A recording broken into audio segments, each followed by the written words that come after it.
Okay, so what I'm about to share with you guys, what some of the experiences once I get past a lot of this stuff that was going on, because there's some underlying issues that happened to me personally. First of all, I was walking down the street. I had just applied at Tuesdays for a job, and what happened from that point was after I applied to a job, I went over to another bar, and I was just kind of, not sure what I was doing because I was concerned about my truck at the time. And I walked into a bar and started talking to somebody, just kind of casual, not really anything serious, until after I left. And he had an issue with chicken and food, and then it started from that point, and he pushed me onto a couch. And since that point, there have been concerns that I'm coming up with, and I'm going to share with some of you, especially with eggs, food, chicken, food items that have been going on in my personal, just my personal items alone. I had to stay at a hotel. I had to stay at a shelter.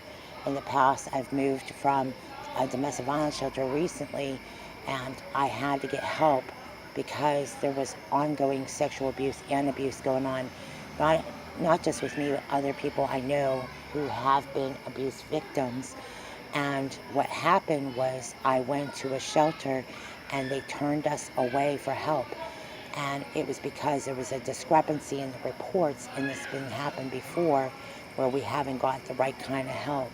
And because we have had domestic violence injuries in the past, if you look up in your paperwork, you will notice that when there's a UPMC code language for domestic violence, a history of domestic violence does not mean that you're responsible for the domestic violence, meaning you were a victim of domestic violence, and there needs to be a correction on the paperwork.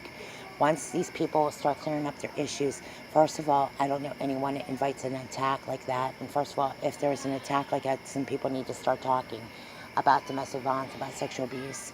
And one of the problems we had at home is that because there are people that don't need to go too far with us for some reason or another. They already went far enough with us, and we had cell phones stolen. We've had belongings stolen before.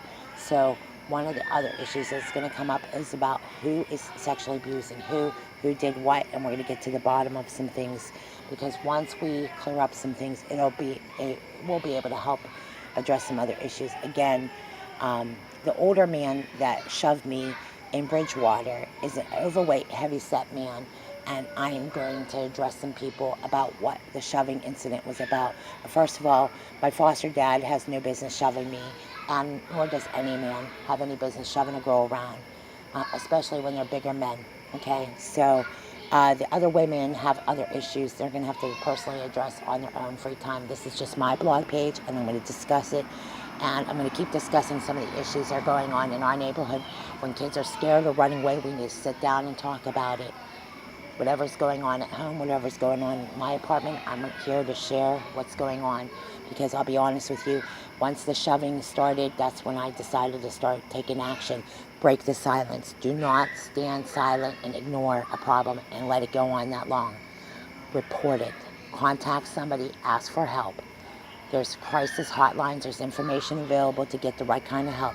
Of course, when you have family members or brothers or sisters and directly or indirectly impacted by sexual abuse or abuse at home, we need to talk about it. Whether it be drug trafficking or smoking weed or pot, we need to sit down and be a family, or go to a rehab, or go to Teen Challenge like we had discussed in the past. So these are kind of concerns that come up a lot, especially when we need to be in a recovery program or rehab. So this is just the beginning of some things, and hopefully we'll be able to get the right kind of help we need.